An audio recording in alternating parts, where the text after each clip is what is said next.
Assalamualaikum warahmatullahi wabarakatuh. Waalaikumsalam warahmatullahi wabarakatuh. Bismillahirrahmanirrahim. Alhamdulillahirabbil alamin.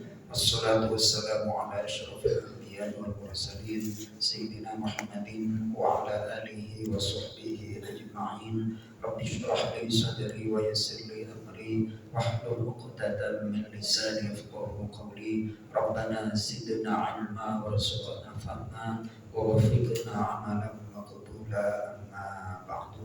Bapak-bapak jamaah masjid Nurul Ikhlas, Allah yang mulia, insyaallah kita akan melanjutkan kajian tafsir kita dari surah Al-Maidah. Temanya adalah tentang kisah Nabi Isa alaihi salam. Ayatnya adalah ayat yang ke-110 dan beberapa ayat berikutnya. Kita awali dengan membaca Al-Quran surat Al-Fatihah. Mudah-mudahan Allah Subhanahu wa taala membuka semua kebaikan kita, memberikan ilmu yang bermanfaat di dunia wa dunya wal akhirah. Ala hadhihi niyyah wa ala kulli niyatin shalihah. Al-Fatihah. A'udzu billahi minasy syaithanir rajim. Bismillahirrahmanirrahim. Alhamdulillahi rabbil alamin. Ar-Rahmanir Rahim. Maliki yaumiddin. إياك نعبد وإياك نستعين اهدنا الصراط المستقيم صراط الذين أنعمت عليهم غير المغضوب عليهم ولا الضالين آمين.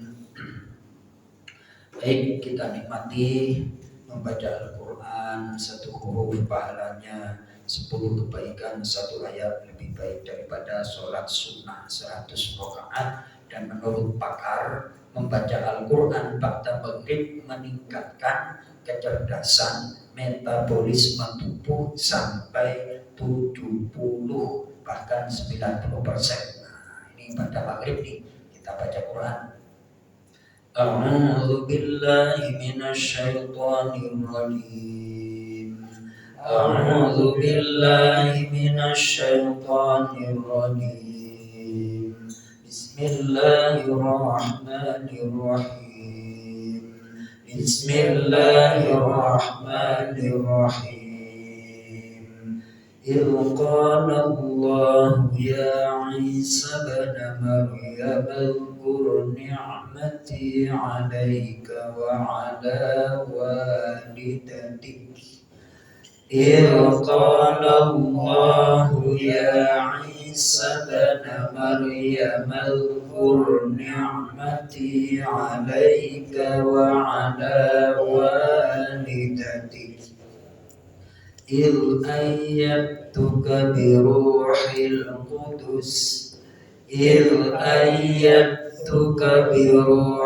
القدس تكلم الناس في المهد وكهلا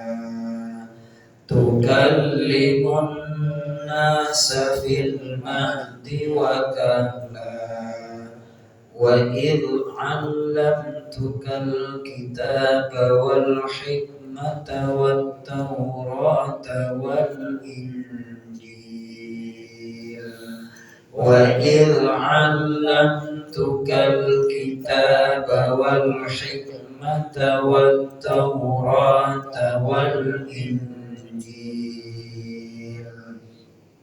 وإذ تخلق من الطين كهيئة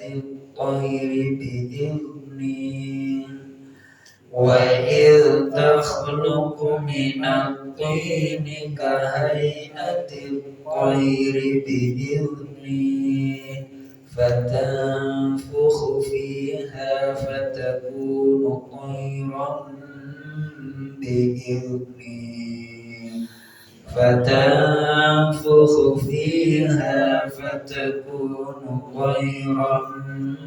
بإذني وتبرئ الأكمه والأبرص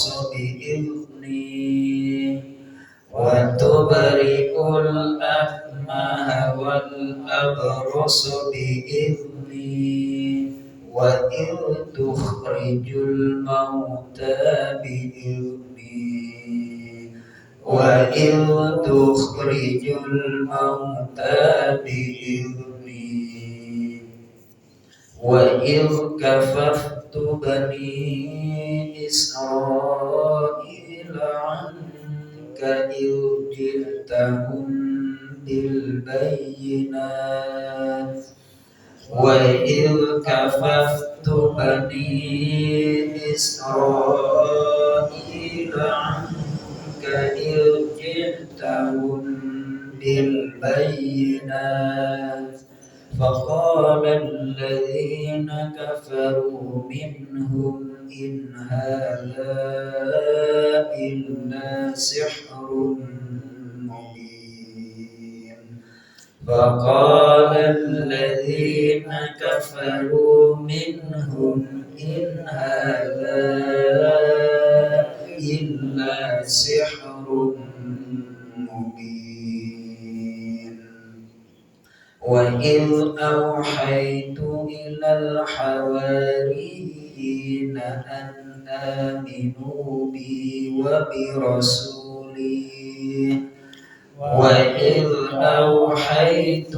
إلى الحواريين أن آمنوا بي وبرسولي قالوا آمنا واشهد بأننا مسلمون قالوا آمنا واشهد بأننا مسلمون Subhanallahul azim. Allahumma arhamna bil Qur'an. Silakan Pak Tosin diulangi lagi.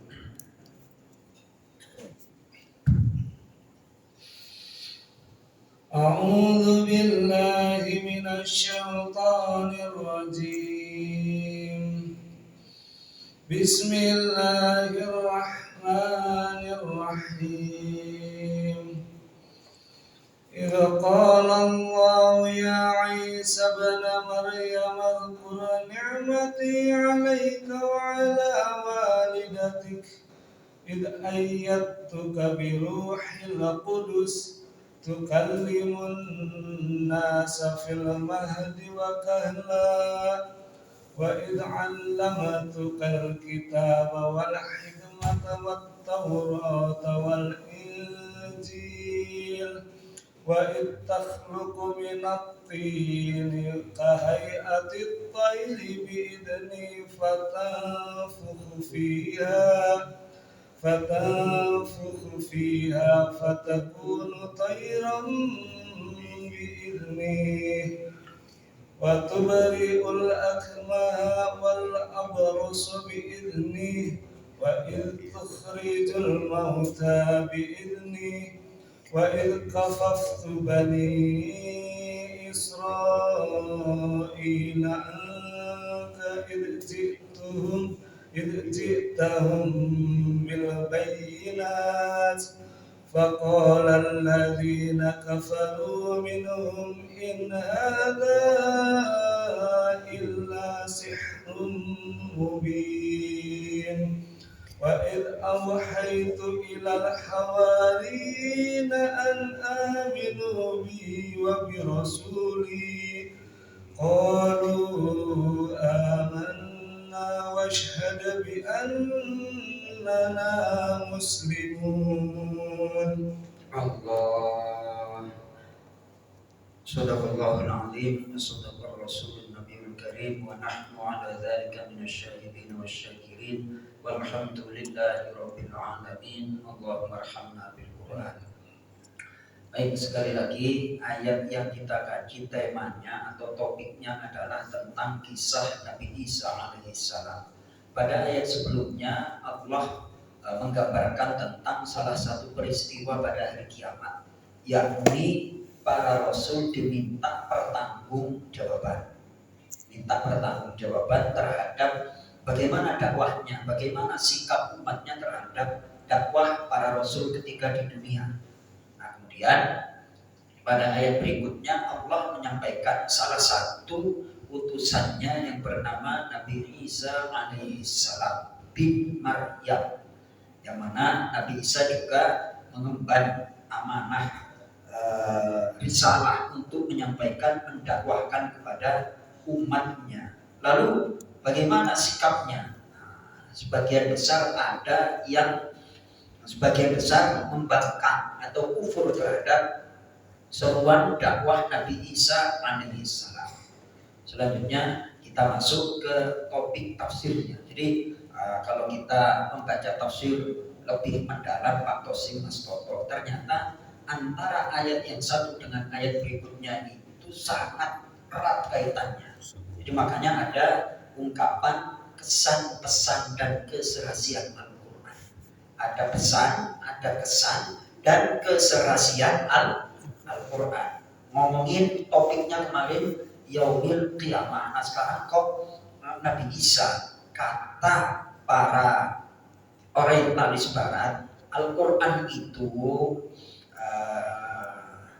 isinya ngacak, gak ilmiah, lompat sana, lompat sini katanya. Emang benar, Quran itu bukan buku ilmiah seperti seorang mahasiswa menyusun skripsi, disertasi, tesis. Namun Al-Quran sangat ilmiah. Jadi bukan buku ilmiah, namun sangat ilmiah.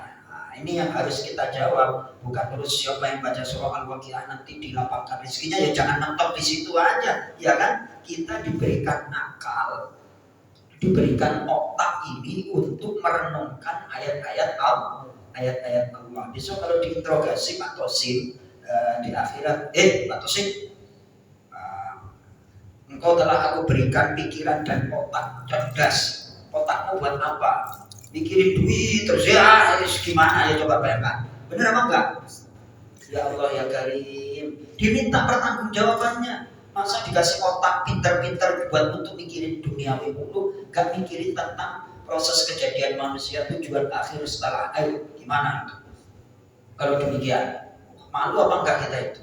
Malu ya, takut dan lain sebagainya. Ini seandainya kita sampai pada berpikir demikian seperti ini, niscaya pada maghrib insya Allah full ini masjid Nurul Ikhlas. Tapi kan nggak sampai, dilewatin gitu aja, ya kan? Di YouTube juga ada keterangan. Oke, benar di YouTube. Namun beda dong. Di sini kita tidak hanya sekedar mencari ilmu, namun amal soleh.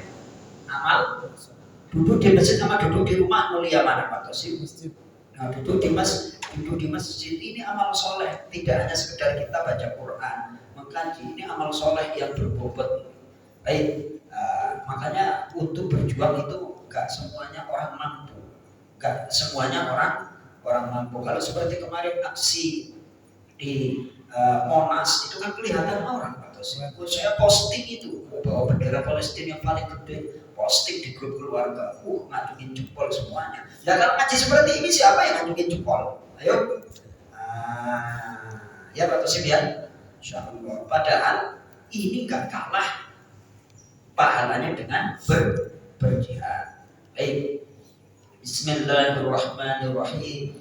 Bismillahirrahmanirrahim. Idh qala Allah. Dan ingatlah ketika Allah berfirman. Ya Isa. Wahai Isa. Ibna Maryam. Putra Maryam.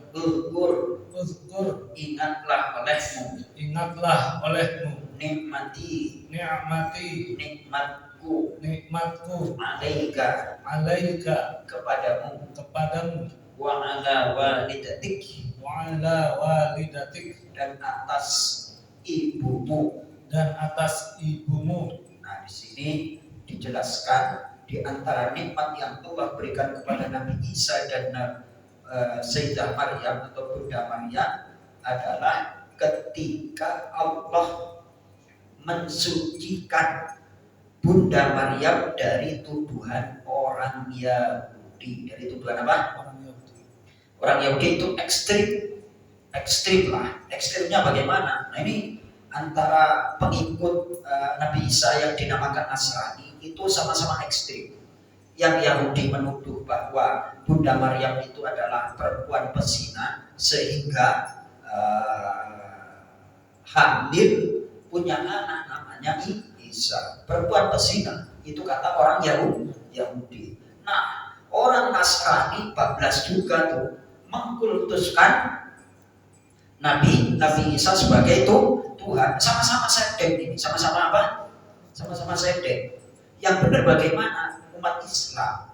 Yang benernya bagaimana? Nabi Isa itu bukan anak zina. Satu, menolak anggapan orang Yahudi. Juga bukan Tuhan, menolak anggapan orang Kristen. Tapi wa inni abdullah, dan aku adalah hamba Allah. Ya, Pak Tosim ya. Ini kira nerangin tafsir kayak gini gampang apa? Saya belajarnya bertahun-tahun kayak gitu ya. Terus akhirnya Pak Tasim tinggal manggut-manggut aja, enak dengerin ya. Nah, kita yang memproses kayak gitu ya. Insya Allah mau tahu ayatnya ya, surah Maryam. Kita buka surah Maryam biar ingat. Jadi Yahudi ekstrim, Nasrani juga ekstrim. Yang enggak ekstrim itu adalah umat Islam. Baik, halaman 307, Mas Toto, halaman 307. Ayat yang ke-27. Ayat yang keberapa? Yang ke-27. Setelah melahirkan, ini nih kisahnya Pak Tosim, dibaca aja artinya aja dibaca. Bismillahirrahmanirrahim. Kemudian Maryam membawa bayi itu kepada kaumnya dengan menggendongnya. Nah, kaumnya itu Bani Israel. Kaumnya siapa?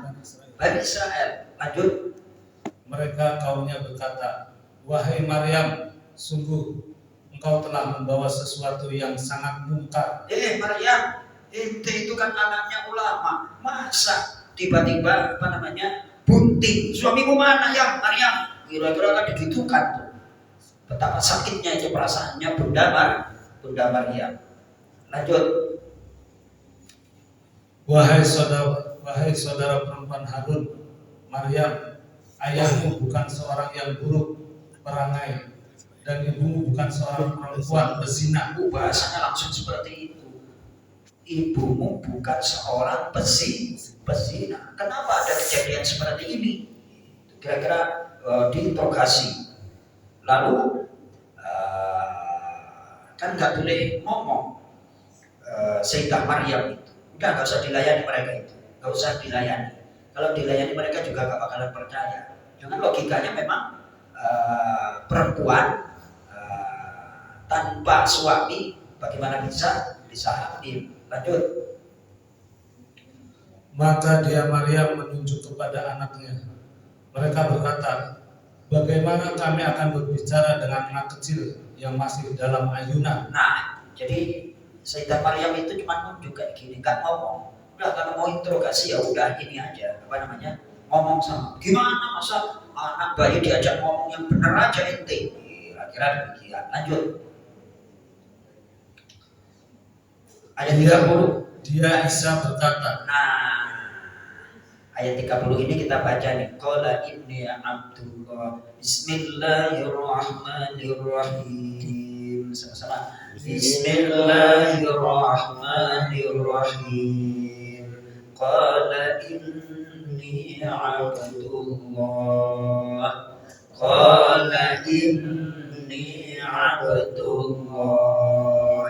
Ataniyal kitaba wa ja'alani nabiyya.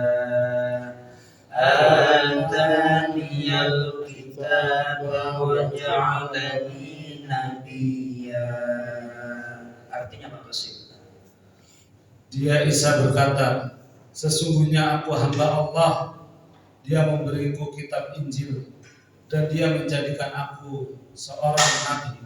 Baik. Jadi aku itu bukan anak zina mengkonter tuduhan orang.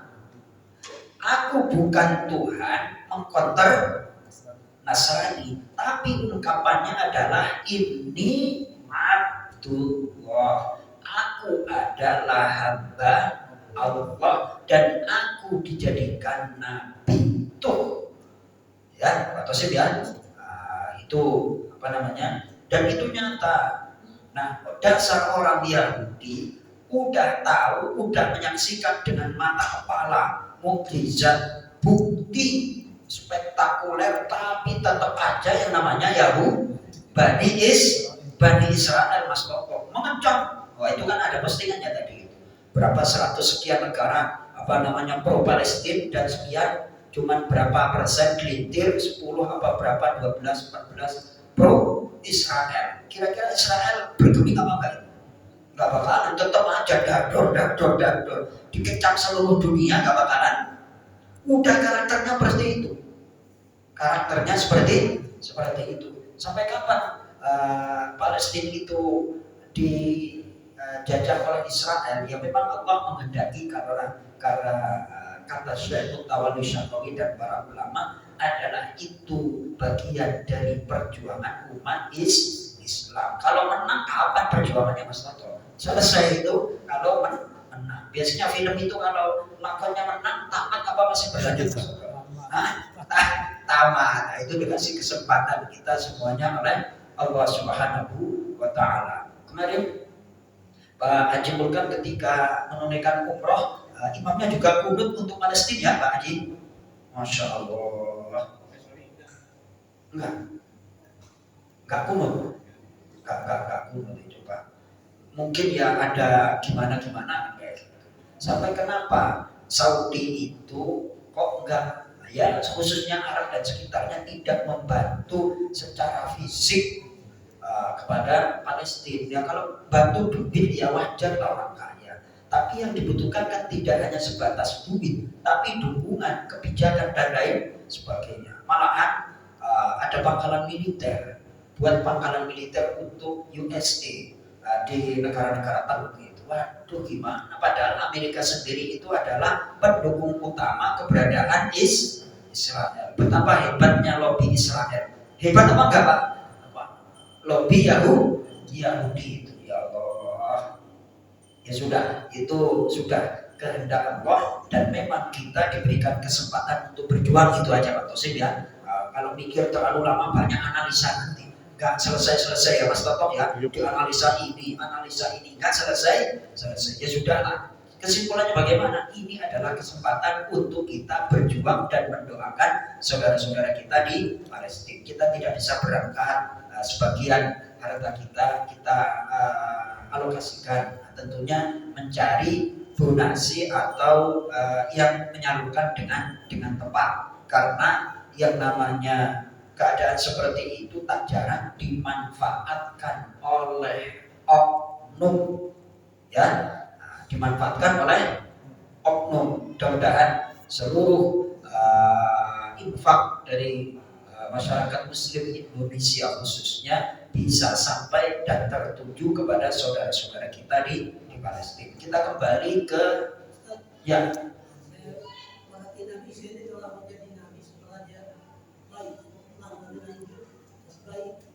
Baik, apakah kita nanti ke jawabannya di surah Al-Maidah nanti Pak Aris, insya Allah surah Al-Maidah.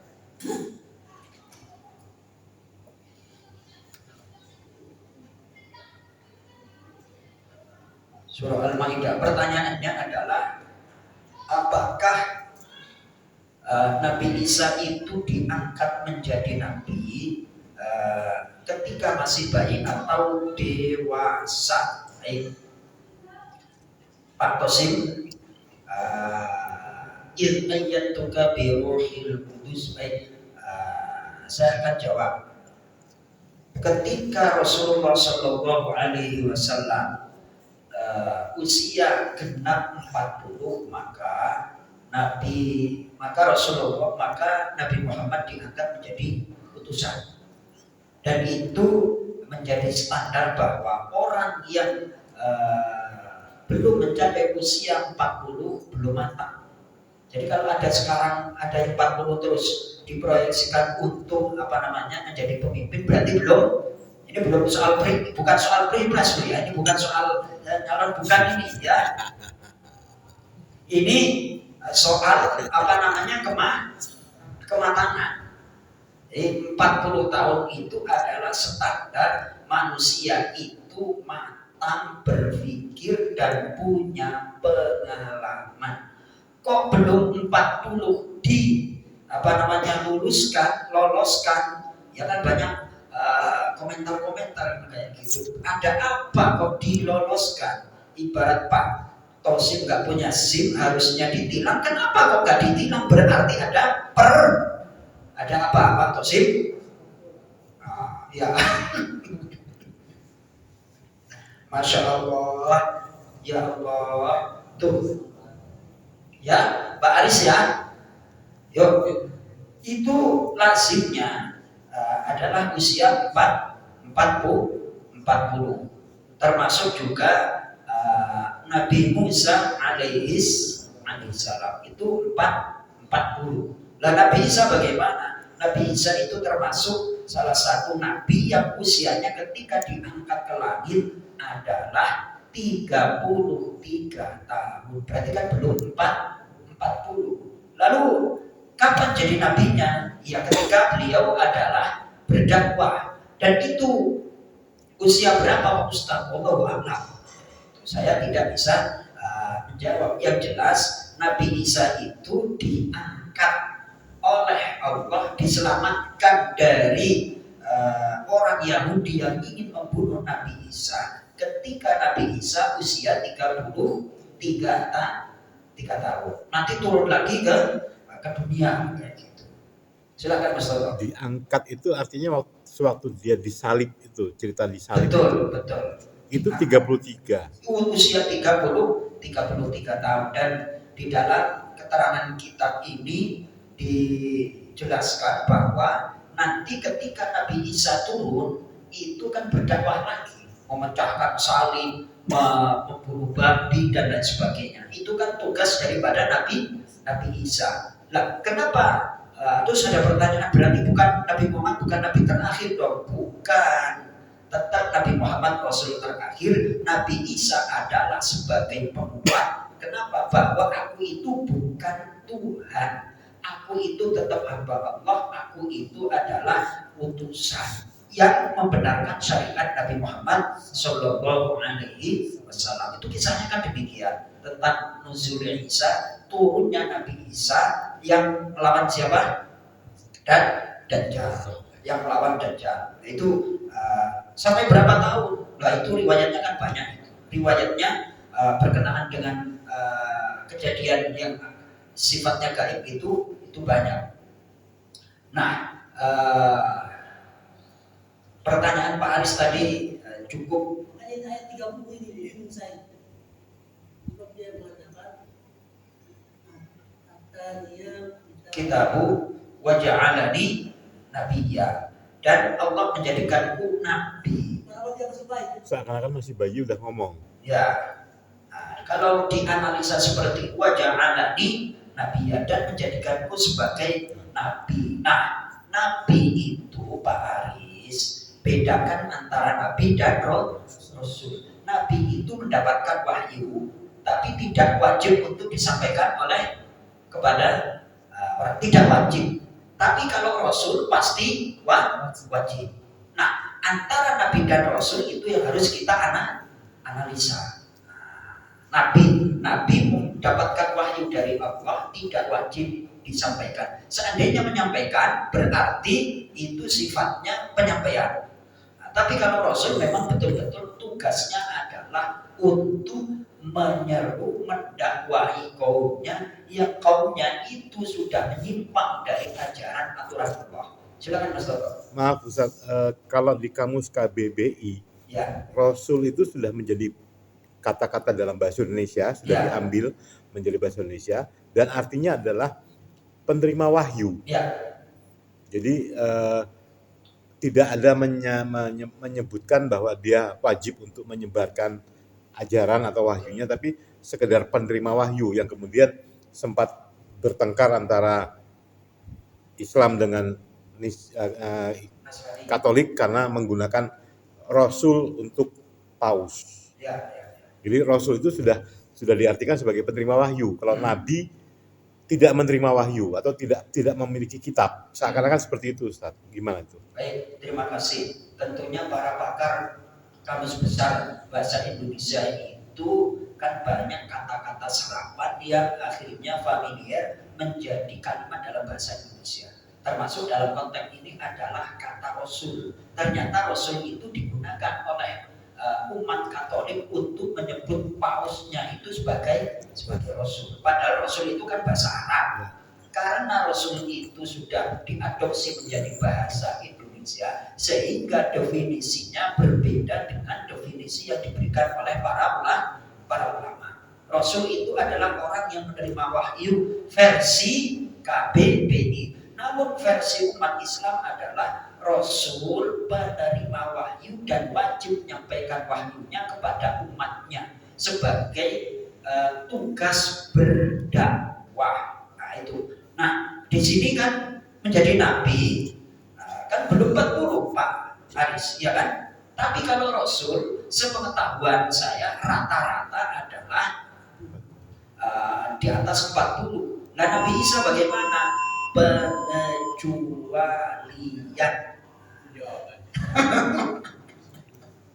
Saya rasa kalau kita Nabi baca sampai bawah, Iya Pak, Haji Mulkan. itu kelihatan Nabi Isa ini memang pengecualian. Pengecualian. Karena di ayat 36 Isa berkata, dan sesungguhnya Allah itu Tuhan dan Tuhanmu. Berarti itu dia udah berdakwah kan? Betul. Dan sembahlah dia. Dia adalah jalan yang lurus. Jadi saya rasa ini adalah pengecualian bagi Nabi lebih baik. Ya. Dan itu Kemudian di Al-Maidah tadi juga sudah dinyatakan juga bahwa itu nikmat. Bahwa nikmatku kepadamu dan kepada itu suatu aku menguatkanmu dengan Roh Kudus. betul. Bicara dengan manusia di waktu masih dalam buaya dan setelah dewasa dan ingatlah ketika aku mengajarkan kamu menulis kepadamu juga hikmah. Jadi saya rasa ini Nabi Isa ini Pengecualian. Baik. Terima kasih Pak Haji Mulkan bahwa memang dalam satu kaidah atau hukum ada pengecualian. Kullu qa'idatin mukharrajatun. Setiap kaidah atau setiap undang-undang pasti ada pengecualian. Makanya kaum Nasara itu kuat banget mengatakan dia sebagai karena begitu ini. Spektakulernya mujizatnya itu Pak Haji Mulkan, sehingga kultus akhirnya Pak Tosim. Padahal semuanya itu adalah anugerah mujizat yang Allah berikan kepada hambanya yang dikehendaki. Jangankan bayi ya bisa ngomong, orang yang Allah kehendaki mati aja bangkit bisa ngomong lagi. Itu kan karena kehendak dari Allah Subhanahu wa Ta'ala. Bagaimana kisah Ashabul Kahfi yang tidur panjang berapa tahun? 309 tahun. Itu kan ukuran manusia kan udah game gitu. Tapi bisa bangkit lagi. Dan disitulah kalau orang melihat sesuatunya tidak melihat di balik itu bahwa yang berkehendak adalah Allah Subhanahu wa Ta'ala. Jadi kesimpulan sementara Pak Aris dari diskusi kita, dari rujukan-rujukan bahwa Nabi Isa itu ketika jadi Nabi dan Rasul usia berapa? Jawabannya mayoritas 40 tahun. Nah sementara Nabi Isa kan belum nyampe usia 40 tahun, usia 33 udah diangkat, bisa tadi disampaikan sembahlah aku dan Tuhan, ya. Nah itu dibacakan oleh Pak Haji Mulkan tadi. Kesimpulan sementara adalah pengecualian, ya Pak Aris ya. Alhamdulillah. Baru 2 baris sudah Alhamdulillah. Berarti ngajinya menarik. Mudah-mudahan bermanfaat. Cukup Pak Haji Naiman? Alhamdulillah, kita tutup dengan doa kafarat majlis. Subhanakallahumma wa bihamdika asyhadu an la ilaha illa anta astaghfiruka wa atubu ilaik. Assalamualaikum warahmatullahi wabarakatuh. Waalaikumsalam.